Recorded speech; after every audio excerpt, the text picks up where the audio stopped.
Hey guys, welcome to Recovery in Real Estate. My name is Abe Slocum and welcome to our first episode.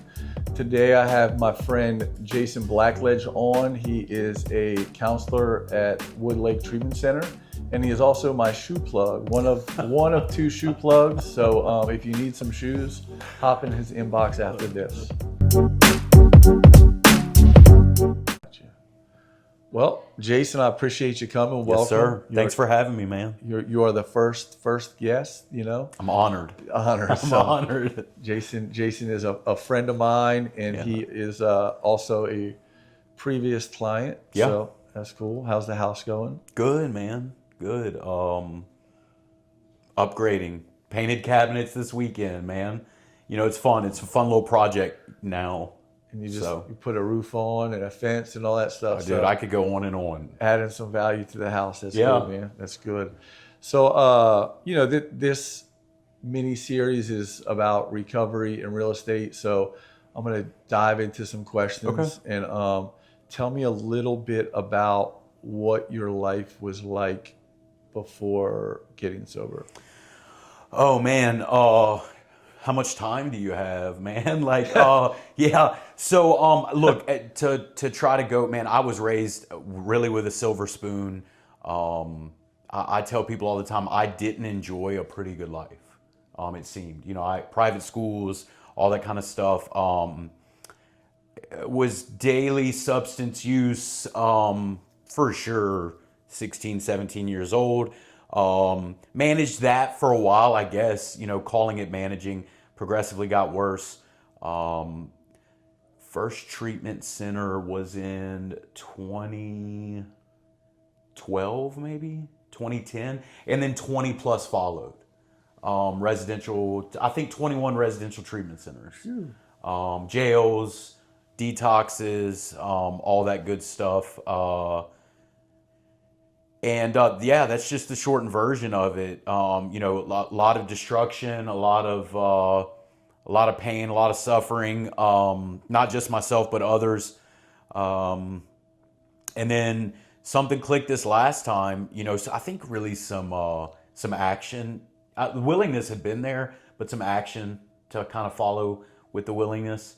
My sobriety date is December 15th, 2020. That's awesome, man. Yeah, man. Awesome. So coming up on 5 years. 5 years. That's a big deal. So what was like the turning point for you to say, 21 treatment centers, jails, institutions, and you're just like, you finally throw your hands up? I don't want to get too melancholy, I guess, man. But like the last time I was kind of, I was either going to do everything y'all suggested, or I was ready to call it. Yeah. Like in the I think the most politically correct way to say it. Yeah. And it's like I was genuinely to that point and I didn't want to. Yeah. So the only other option was to seek help. Yeah, and to really do everything. I was like 3 months sober, still just miserable, and I was still on the fence, like and I ran into somebody, I know you know him, and he kind of told me to stop feeling sorry for myself. I remember cursing him out in my head. Yeah. And then and it was like, man, this guy's he's got a point. And I really dove into it. Dove into 12-step work and man, and thankful that I fell in line with a lot of you guys. I saw you in and out of the rooms for a while. Anonymous. I just blew your anonymity. So, but a lot of great people. I jumped on their coattails, man. They said, if you want what I've got, do what I did. Yeah. And so that was, I don't know if there was a great turning point. It was just like, either do this or die. Yeah, pretty much.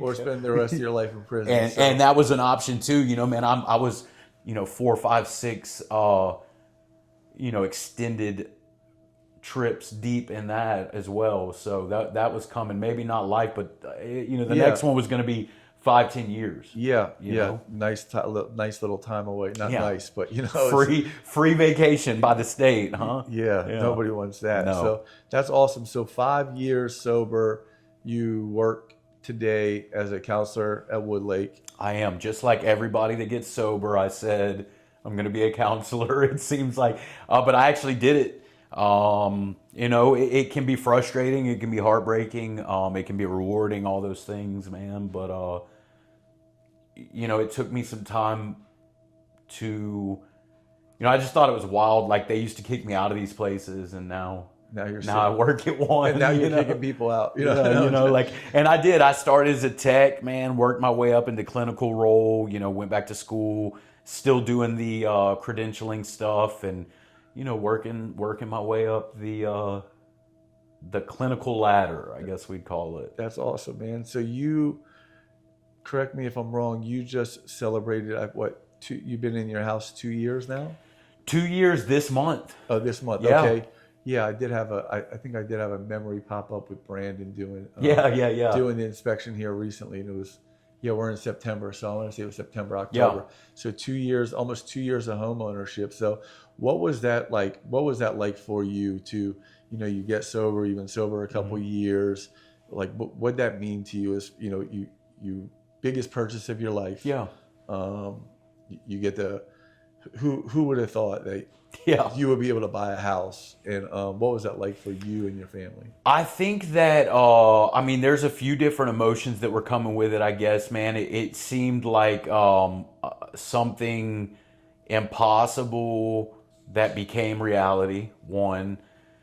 But also, like, it was a smart decision, like that if I was able to, let's pull the trigger. I mean, man, you and I had spoken July and we moved in September 1st. So, like, happened really quick. 60 days. But you started talking about our 2-bedroom apartment was going to cost us, they were going up on the rent again, was going to cost us as much as, my home. And my home's is 7 years old, 8 years old. It's not a 50-year-old home or anything like that. Corner lot, nice home. A few things, man. Some relief, just some gratitude. Again, though, going back to, had people, yourself, that kind of on the professional side walked me through it. And then just some other friends of mine, man, that had made purchases before, that kind of helped me realize, like, it is an option. It's not this, like, unachievable goal, you know? And it felt great, man. And like you said to start, what we've kind of been doing since then is, fixtures and light and this and that and just all this little stuff that adding a little equity. We know it'll benefit us. Yeah, it'll pay, and so you live at your house with your wife and your daughter. 2 daughters. 2 daughters. Yes. That's awesome. Yeah. Man. So full time, got your kids full time, your wife. Got the wife full time, Abe. Yes, that's right. Yeah, that's right. That's right. Well, I know you had. It's awesome when we get sober and we get to, mend some of these relationships with our loved ones, parents, wife. We weren't married at the time, but I drug her through the mud for about a decade. Yeah. So that's awesome. You guys get to buy a house and settle in with, your wife and your 2 daughters. Yeah. So that's good, man. Well, I really appreciate you being on the show. I got one last question. Yeah. So what would you today, if somebody was listening, that's out there struggling, on the fence about giving sobriety a shot, what would your message be to them?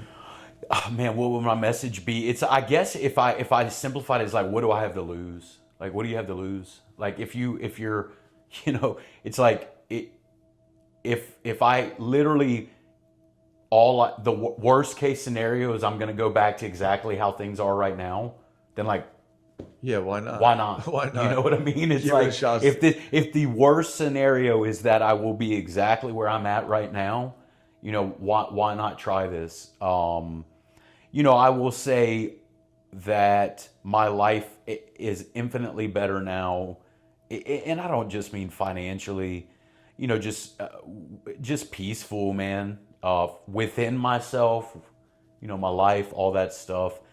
Give it a shot. If you don't like it, all that pain and misery is still there. Yeah, man, the streets are always there. Yeah, And never, they don't change. No, they don't. And they're undefeated most of the yes, time. yeah. So it's but yeah, no, that's awesome. I really appreciate you coming on. Like I said, man. you're the token first guest. So we'll see how. I can't think of a better. Yeah, no, exactly. So we'll see how this evolves. But guys, thank you for tuning in, and we look forward to tune in next time.